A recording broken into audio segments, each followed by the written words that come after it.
Welcome to Integrative U Radio, where we challenge everything conventional medicine forgot to tell you. I'm Dr. Nicole, joined by Dr. Nick, and this is the show for the black sheep families that look at life differently.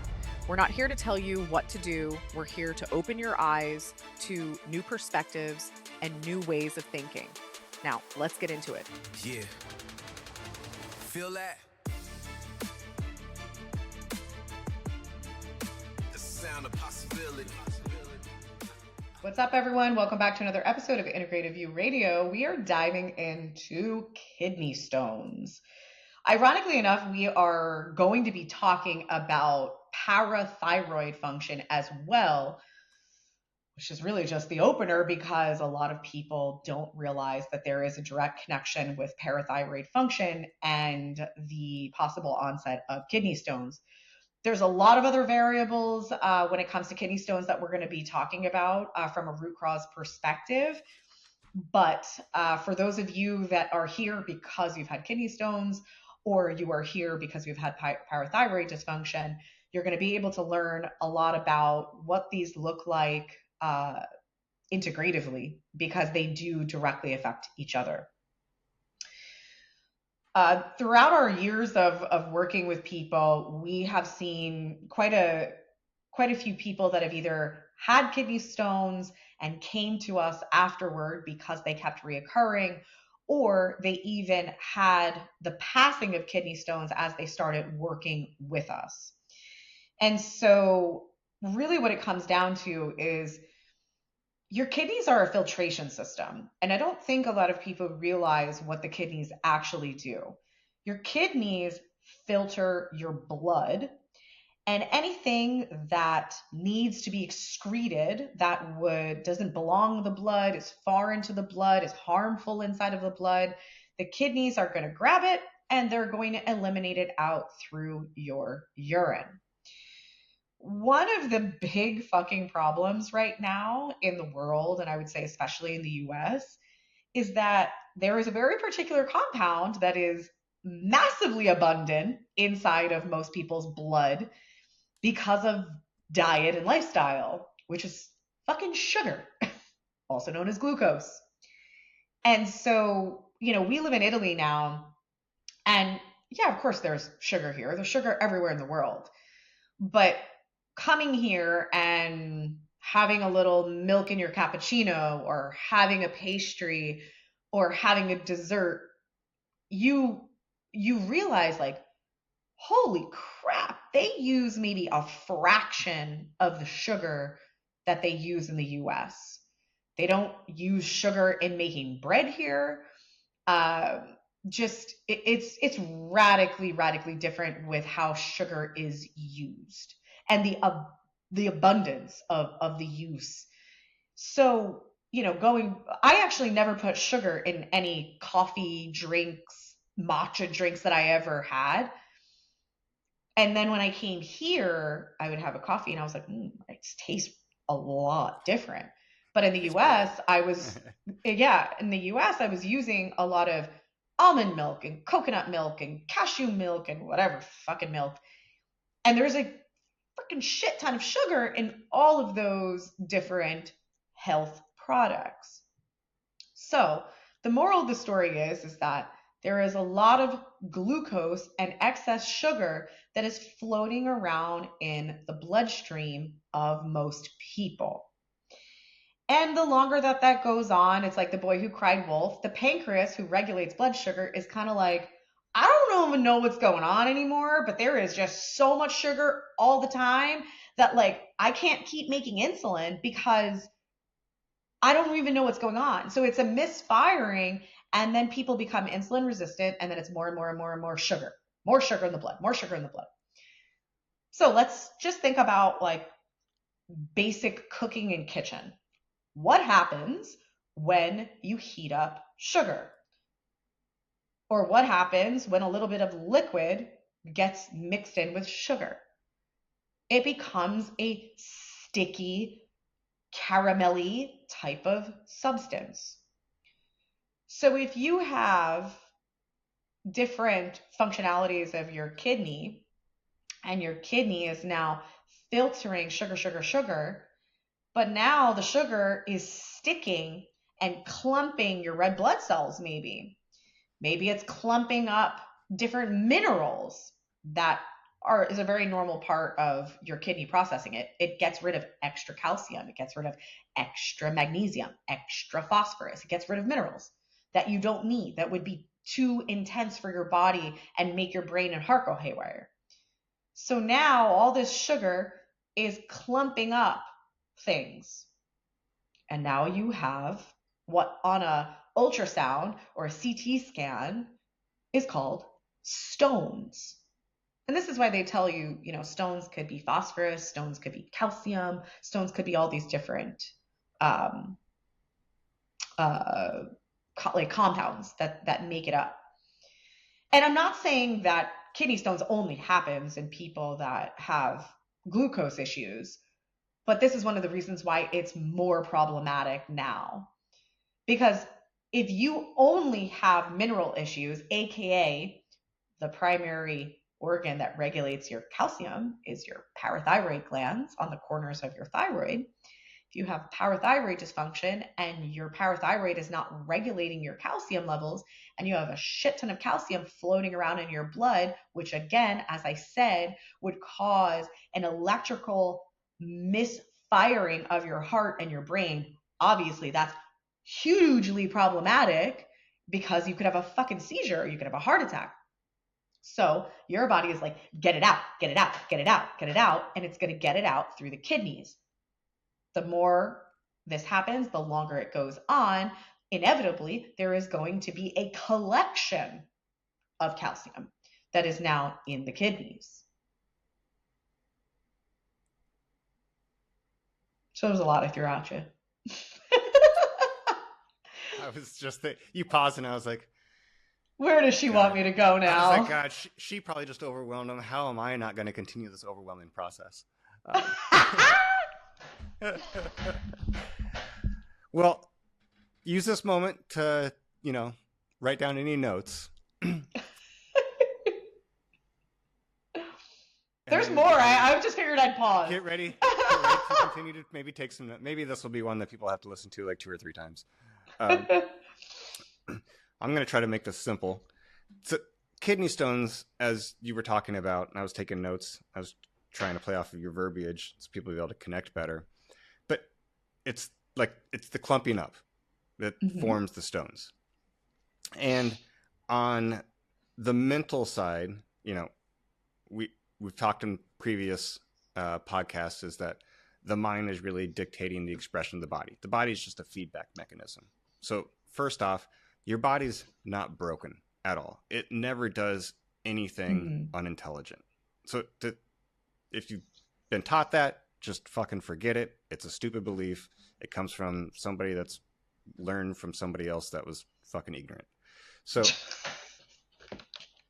if the mind is clumping up or creating stones, and this is associated with the kidney, and we'll get into the connection to the parathyroid as well, is that, the kidney is a big thing of processing on the emotional side, fear and worry. So a kidney stone connected to fear and worry is actually not being it's not on a clinical side. It's not somebody that usually had one big instance of fear. Yep. That isn't usually what's creating kidney stones. Kidney stones is the person that's in a constant rumination of usually worry more than fear. If you really break it down, Chinese medicine just overall clumps it into fear, but it's actually worry is what I find clinically working with people. And it's crystallized worry. It's like you worry so much that you crystallize it. Think about that. And your kidneys is supposed to be the organ system that helps you with the flow of life. Water is You're paralyzed. Water is the element of change. There's Dr. Gerald Pollack, I think is his name, wrote a book called The Fourth Phase of Water. Most people think water goes through 3 phases: a solid, a liquid, and a gas. But this 4th phase of water is a gelatinous crystalline matrix. So what's happening is that this worry is actually stopping the transformation of water. Blood is mainly water. Everything's mainly water in your body, over 70%. And it's actually stopping your body's ability to change because your mind can't change. It's stuck in this rumination of worry that crystallizes physically within the kidney, because that's where that energy is stored, and we call it a kidney stone. And it's essentially like mimics being stuck and paralyzed in your life. Yep. That's, I think, from what I've worked with people, the biggest elephant in the room.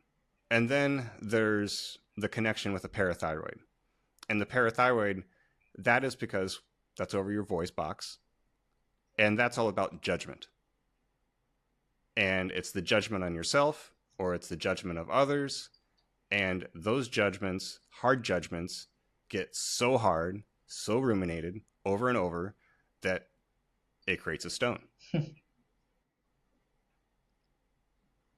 So those people have the connection to the breakdown, which I think clinically started within the parathyroid because it was a vocal judgment.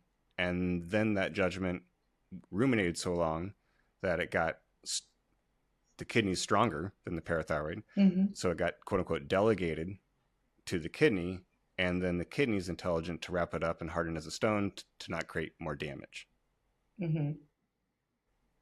The third one, I'm not going to get into too deep today because I don't want to overwhelm you, but that's more a connection with security in association with territory.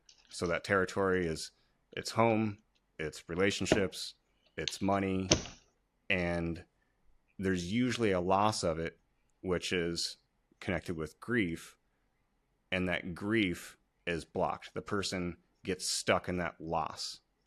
Yeah. And sometimes that loss goes back up and can be connected to worry. So then people are stuck in this worry because they had this loss and they thought it was a bad thing. Mm-hmm. Mine gets a little complex. I was trying to keep it simple for everybody. So it's so the interesting. two I'm like, biggest I'm ones- having such an aha moment with the whole, what you said with the judgments. It's, it's the people that their judgments are so hard and intense because it's just like, no, this is the way the world works, or this is the right way to be, that's the wrong way to be, which obviously results in judging other people's actions and beliefs and everything else because you think everything is so black and white. And I'm just thinking of a very particular person who had parathyroid issues and kidney issues. Well, it could be judgments, but it can also be like a judgment is an expectation. Yeah. So it's not necessarily right or wrong, but it's just an expectation of, how you're supposed to be, how somebody's supposed it's like to a act. rigidity, which is literally so interesting because we're talking about these rigid, hard stones that are affecting the kidney. And that rigidity, that hardness, it's the people that I have to be strong. I hold it all in. Yeah, this happened. I can deal with it. I'm not going to act like I'm weak. I'm not going to show emotion because, I'm okay and I can. Like, Mm-hmm. that's not like how it works. Mm-hmm. Yeah. Your body will continue to break down and show you these things until, we have enough conscious awareness to make a change. Yeah, 100%. Hey, quick pause before we dive back in. If what we're talking about today is hitting home, if you've been told your labs are normal, but you know something's off, we built something for you. It's called the Health Decode. It's a deep dive assessment, not a quiz, not a symptom checker. It's the intake I wish every doctor started with. We look at what conventional medicine was never trained to find. Stress patterns, biological conflicts, the stuff hiding behind the normal blood work. You'll get a personalized wellness report back from our team. And here's the thing, if it clicks, if you read it and think, finally, someone actually gets it, that $47 becomes a credit toward our foundation program. So you're not spending twice, just taking the first step. No pressure, no countdown timer. Just if you're tired of being told you're fine when you know you're not, head over to Integrative You Health and check out the Health Decode. Links in the show notes. All right, let's get back into it. So there's a whole other aspect that I didn't even go into, because this is showing you how many possible root causes can be associated with kidney dysfunction and kidney stones. We've talked about parathyroid. We've talked about, minerals being out of balance and then creating these blockages in the kidneys because the kidneys are doing their job to get it out. And we're talking about this epidemic of high glucose insulin resistance being a factor in creating clumping and blockages in the kidneys. But there's a whole other side of this when it comes to infections and it comes to toxins that are in the kidneys that are so harmful to the kidney tissue that your body intuitively is walling them off inside of a calcium barrier, which then again on a CT scan and ultrasound looks like a stone. So let's talk about infections first. One of our colleagues, Dr. Motley, we saw he was talking about this, and strep is something that I think a lot of people don't realize the aftermath that can happen. I know personally for me, I had a lot of strep as a kid. I think a lot of people that are in their 40s, that was a thing. Not many of us got our tonsils out. Nowadays, they're taking tonsils out left and right. But strep, ear infections, strep throat, which most ear infections are actually strep as well, are still a major issue in kids.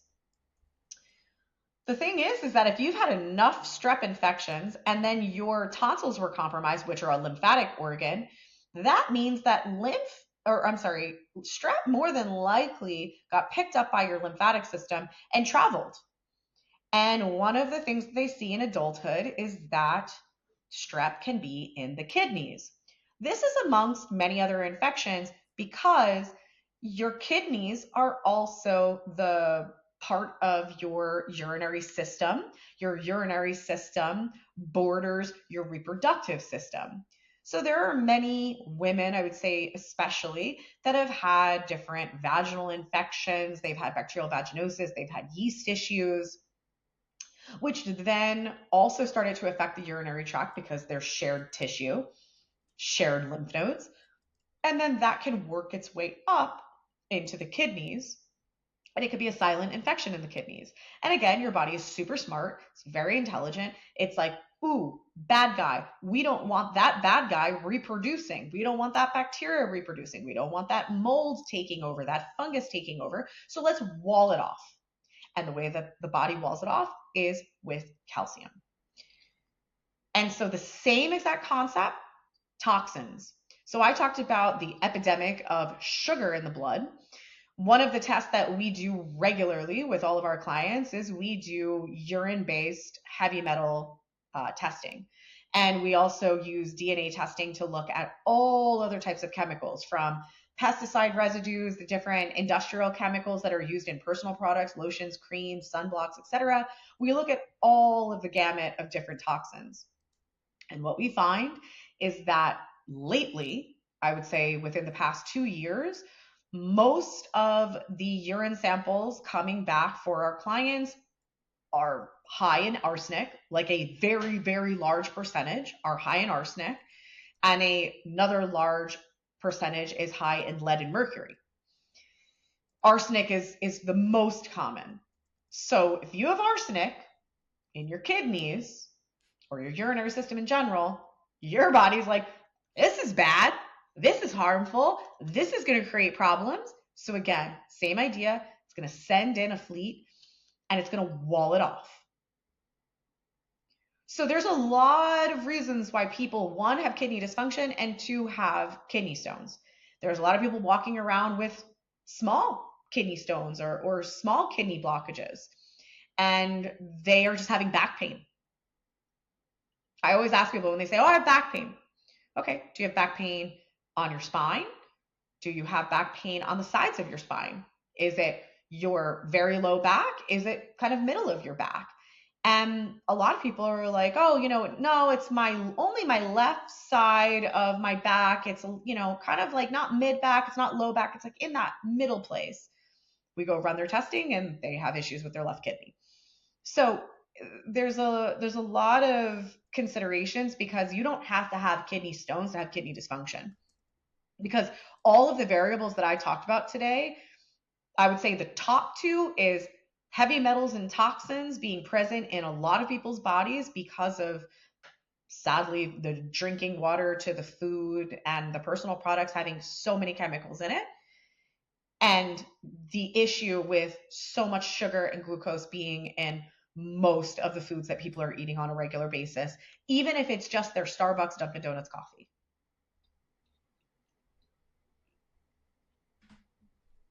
So what's cool? This should be good. No, it's pretty simple. Is that